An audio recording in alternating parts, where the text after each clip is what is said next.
We have gone through step by step, agreed in trip generations and distribution.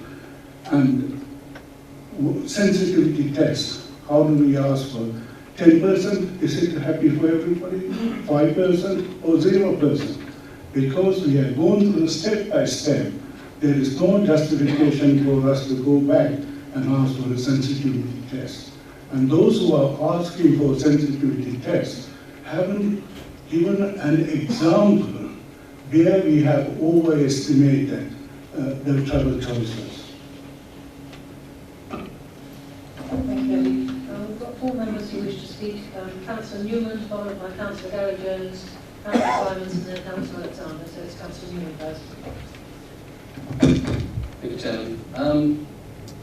I can just test a little bit of logic, if I might do. There's been several references so far to the Emerging District Plan, and the housing within that is based on the current assessments of population growth within this district.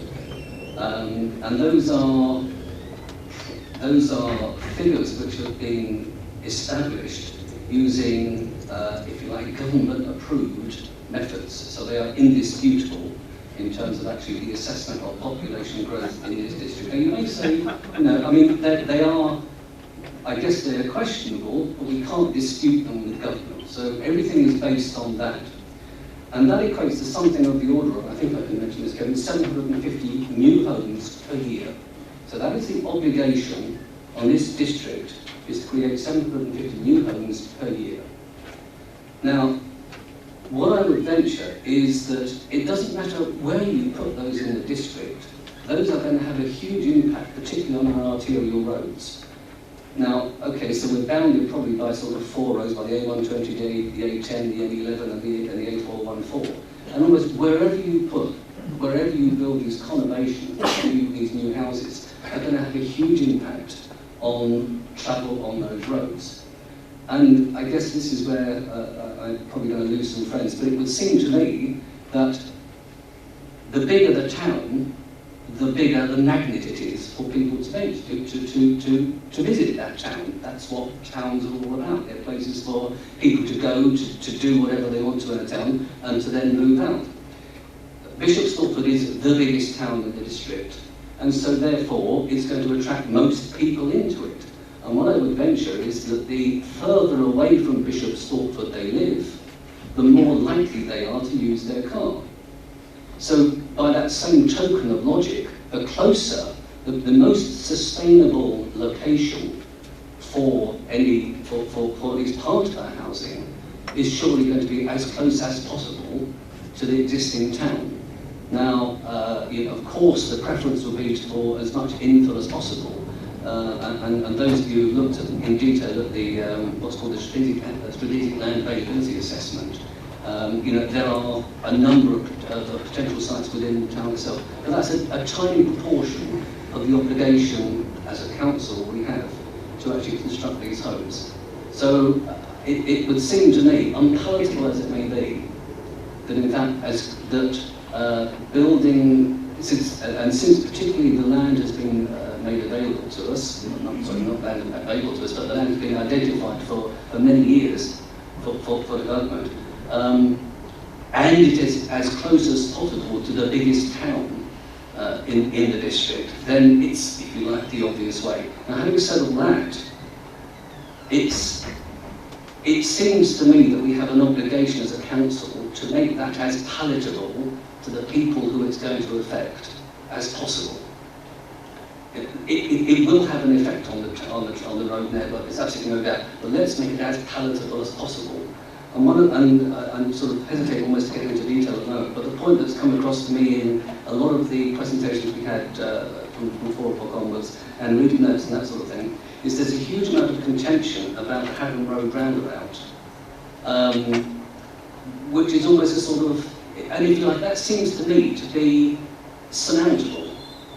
And I just wonder, it would seem to me that if we can somehow dispense with that Haddon Road roundabout, it would placate an awful lot of people. The problem doesn't go away, we're still going to get congestion on the roads, but if we can to some extent take that Haddon Road roundabout and somehow incorporated into the existing big roundabout, or some other thing like that, then I think that would go some way to mitigate the impacts that we are undoubtedly going to feel.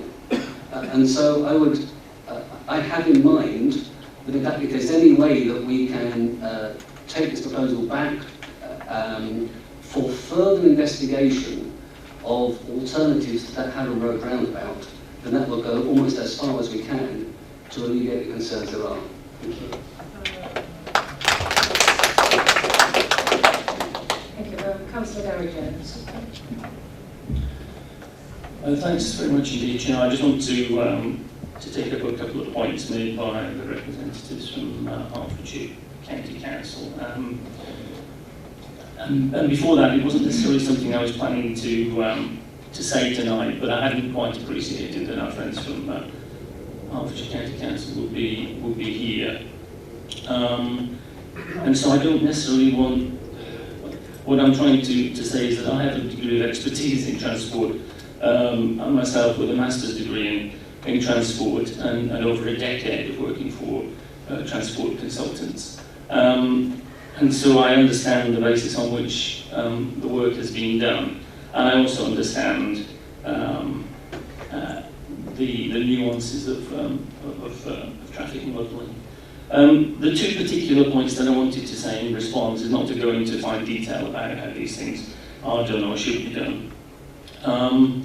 But the first one is about the assumptions about travel planning, because in your own response to the application, I was saying that the travel planning assumptions are challenging, and they're also seeking a bond in case these targets are not met.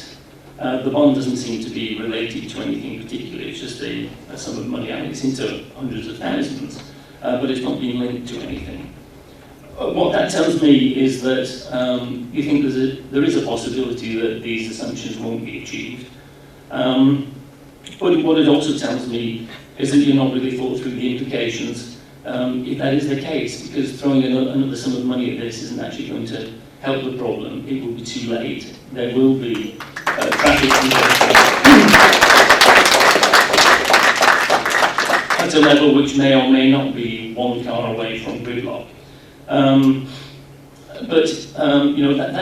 That's not acceptable. We have to make a decision which makes sense for this development going forward. I personally believe there should be a number of houses built in Bishop Stortford North. I'm just concerned that the number that we've got has too great effect in terms of congestion and delay and the potential for gridlock.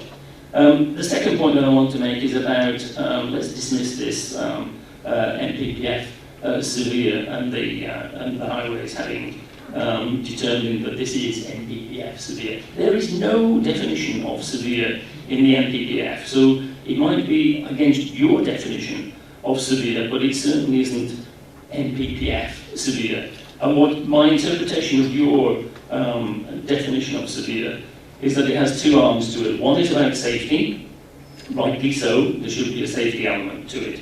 Although I'm not sure that your definition of safety includes the poor cyclists who are going to be cycling up and down fairly narrow single carriageway roads. And the second arm to that is that it doesn't cause gridlock. And okay, I mean, I can agree that gridlock is pretty severe, but I think the combination of those two things is setting a ridiculously high bar, and is setting all sorts of awkward precedents for other developments elsewhere in these parts. Because if the only basis on which something will be stopped because it's severe is because of significant safety considerations and gridlock, then all 5 of our towns in East Herts will at some point hit that particular point. And gridlock, or like a gridlock on a typical day, means that when something goes slightly wrong, you're into gridlock. And now, whether Councillor Simons has strictly come across gridlock or just very heavy congestion today in terms of her tricks, There will be occasions where an accident or a closure of one of the roads, maybe even due to planned roadworks, means that traffic will divert onto other roads. We've already got Hockrell Junction working at or apparently above capacity. So there is very limited scope within Bishop Stortford for significant increases in traffic. I think the centre of Stortford can take some. I think we can, in Stortford, change some of the travel patterns. But the topography of Bishop Stortford and the nature of the historic roads in a market town, which is the equivalent of any other in East Harts, the same narrow roads appearing Sawbridgeworth and Buntingford and Hertford and Ware, means that at some point a development does become unsustainable because of traffic reasons. And I believe the scale of this one at this time has potentially broached that. It may well be that we can get away with a significant proportion of those houses in Bishop Stortford North, but I think the numbers that we've got, certainly demonstrated by the traffic modelling, are such that, in my terms, it is severe and therefore against NPPF.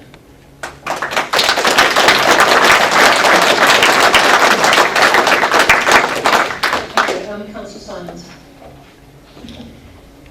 Thank you, Madam Chairman. I don't need to say anything. Councillor Jones has said it all. Councillor Alexander. Thank you, Chairman. I've got the experts here from Hertfordshire Highways. I'd like to ask you questions. Whether the traffic assessment has taken into account the secondary school building, and whether that's on land provided by the developer or external to that land, and also the admissions policy for that school. Because if the admissions policy is that the children from this development won't necessarily go to that school, we'll be importing children from across the border and all parts of the district into Bishop Stortford, into that school and back again. Thank you. Would you like to answer that, please?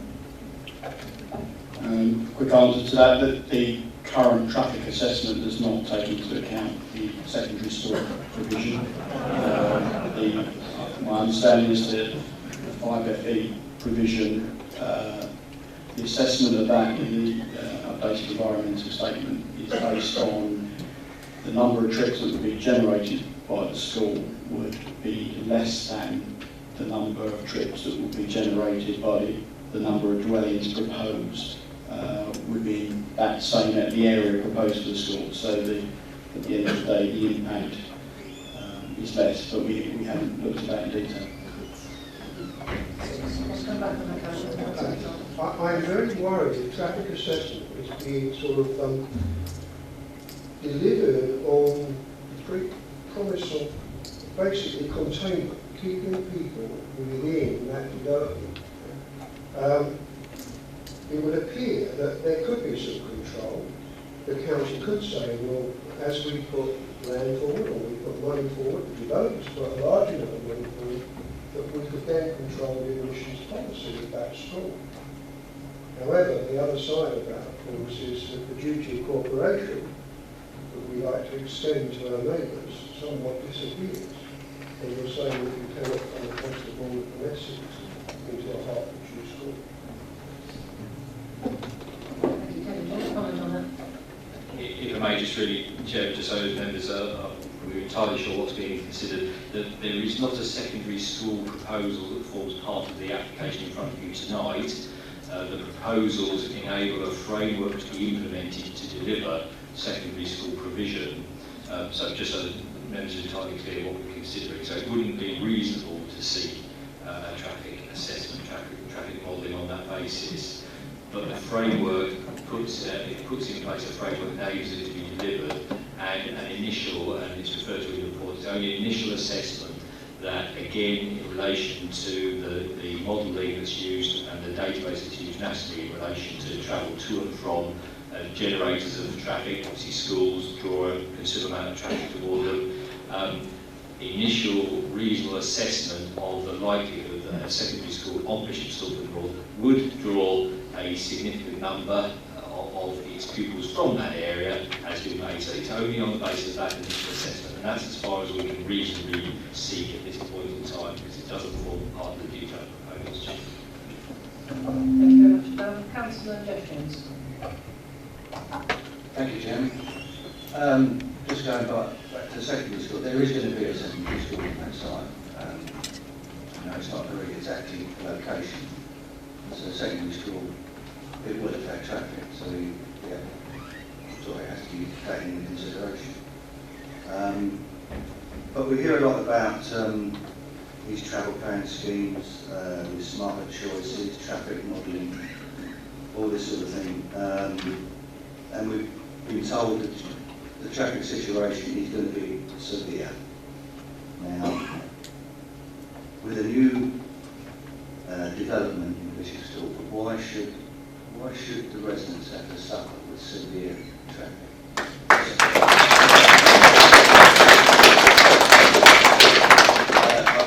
I know we haven't got the definitive definition of severe, but I know what severe is, and if I was a resident in Bishop Stortford North, I wouldn't want severe traffic. Councillor Bolton, followed by Councillor Alexander. Sorry, Senator Twiggy, just to follow up, the traffic assessment, is this purely for this application, or is it for all of the applications added together? I think I've asked this before, but is it because it's got to be for all of the applications together, otherwise we've lost out. You know, we can't have one and one and one because they're cumulative. Thank you. Do you want to come back on that? Yes, the traffic assessment, they are separate documents that have been presented for the applications, but the modelling work itself has been done both to look at the developments in isolation, but also to look at the combined impact of ASRs 1 to 4 plus ASR 5. So that there is a, most of the figures we're talking about tonight have been referred to in the various presentations relate to the impact of all 5 developments. Thank you. Councillor Alexander. Now, I am disappointed and somewhat confused that we haven't included the school. This is an outline planning application for 2,200 properties for the delivery over the next 10 years. If we believe that school's not going to be delivered within that 10 years, then I can accept this traffic assessment. But all indications are that this school will be delivered within that period of time to service those 2,200 properties. So why has that not been included in the traffic assessment? Thank you. Councillor Bedford. Thank you, Chairman. I'm very conscious of our responsibility of providing housing in East Hertfordshire. And each time we get an application such as this, and we had one at Huntingford, which we rejected, the traffic comes up. Now this is going to be indicative of any town in Hertfordshire, in East Hertfordshire. If you did it in Hertford, where Huntingford will have the same discussion about the volume of traffic. So what we're saying is that we can't have housing because it will increase the traffic flow. So why are we sitting here discussing possible housing schemes when we are vetoing it because it's going to cause congestion, there's going to be more traffic. But I'm sure that this could have happened 30, 40, 50 years ago in other areas. Harlow Town must have been horrendous for the people living in Harlow. But it's been absorbed and the roads work and there's other roads contributing to the dispersal of that traffic. And I'm sure this is a phase. It's not going to be 2,200 houses immediately. It's going to be phased in. And there will be difficulties, but they will be, I'm sure, the council, traffic people will do other things to make it work. It does happen. It does happen. That is not gridlocked. It's congested, Hertford Gascoigne Way at 5:30 is intolerable, but by 6:30 you can flow through without any problem. And we cannot, I'm sorry, we cannot look at housing and reject it on traffic grounds every time. Thank you. Councillor Simons. Thank you. Can I say something through you too? Sorry. Sorry, Chairman. Can I say something to Councillor Bedford through you? Yeah, of course. It is polite. He's my colleague. Councillor Bedford, at one point, Old Harlow was not part of the development. It's separate from Harlow Town. So therefore, you're wrong on that point. And I say that very lovingly to you.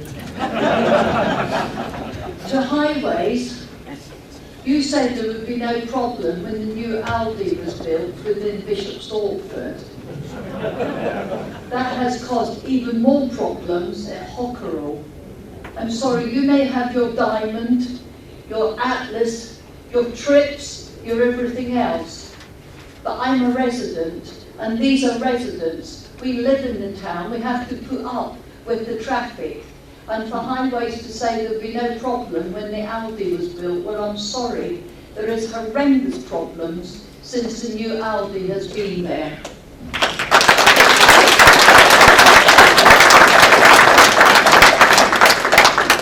Councillor Page. Thank you. The comments from Councillor Bedford, I really can't accept. Even if there is gridlock in every village in East Hertfordshire, then that's surely no reason for promoting it in Bishop Stortford. Now, I'm for new housing.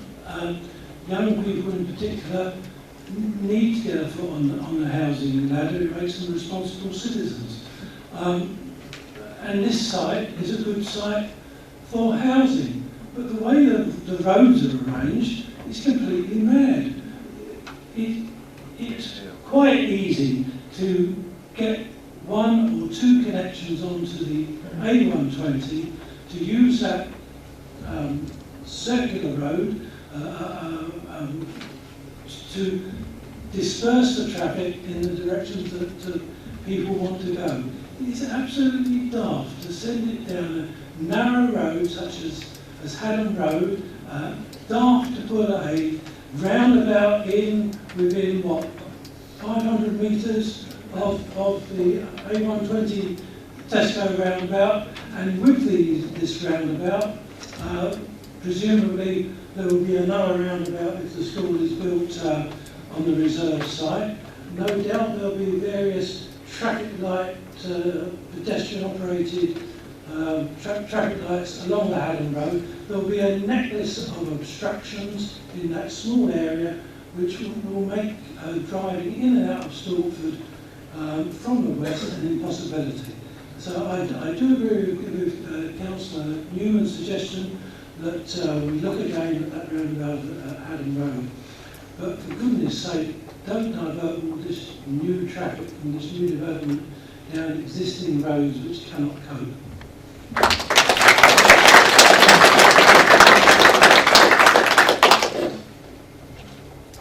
Would you like to respond? Yeah, just to respond on the Haddon Road roundabout proposal.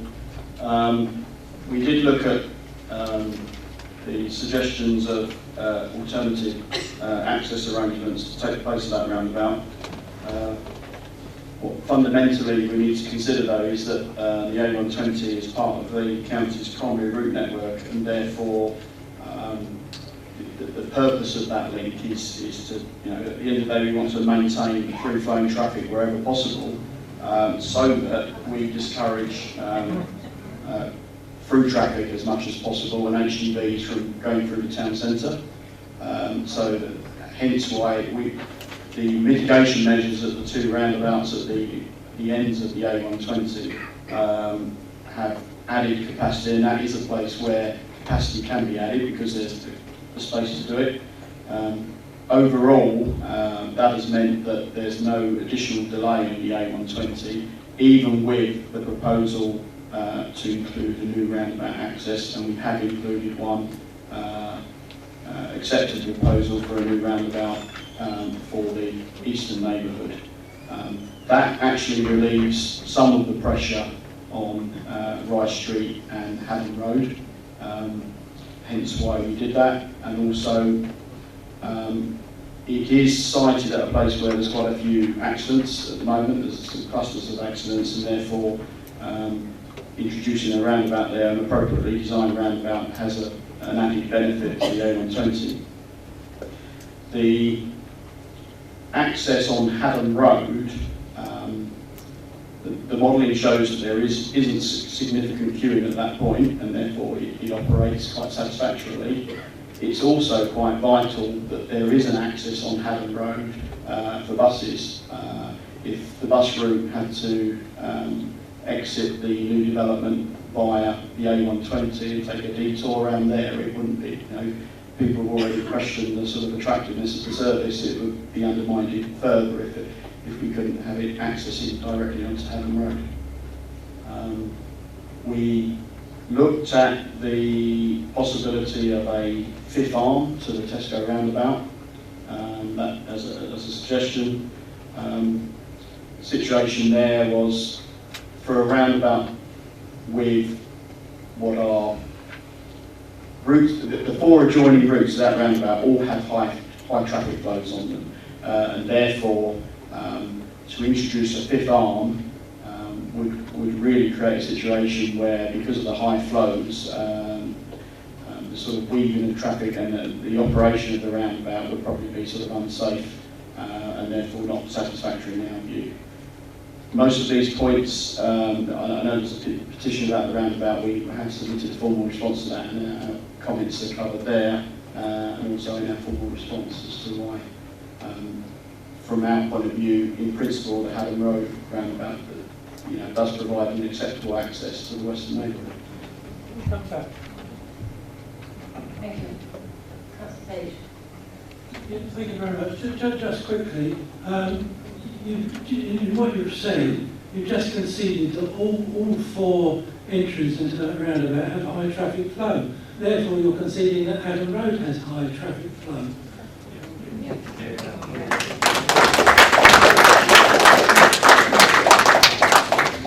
Councillor Williamson. Thank you, Chair. I was just going to make a point, going on to the point that the potential extra roundabouts on the A120 near the Haddon Road roundabouts would be a deterrent to traffic moving along the primary network. Does seem rather undermined by the fact that a mile and a half away the little Haddon traffic lights.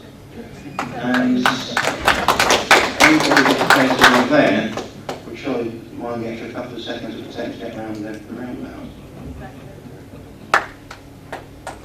Councillor Moore. I just actually want to come back with Councillor Bedford's comments. In part, I agree with Councillor Bedford. I feel as if we're here to talk about homes for people, and we're spending all the time talking about cars, hardly anything about education, and are the schools absolutely definitely going to be there for right through from primary to senior. I mean, people need homes. Whatever town you go into in Hertfordshire, I live in Hertford, and it is a nightmare, whichever which way I try to get into Hertford. You go to Bishop Stortford, it's the same. It's the same even wherever you go, we have traffic. So are we going to put our cars before people and families? And I know that it's going to be it's going to cause big issues.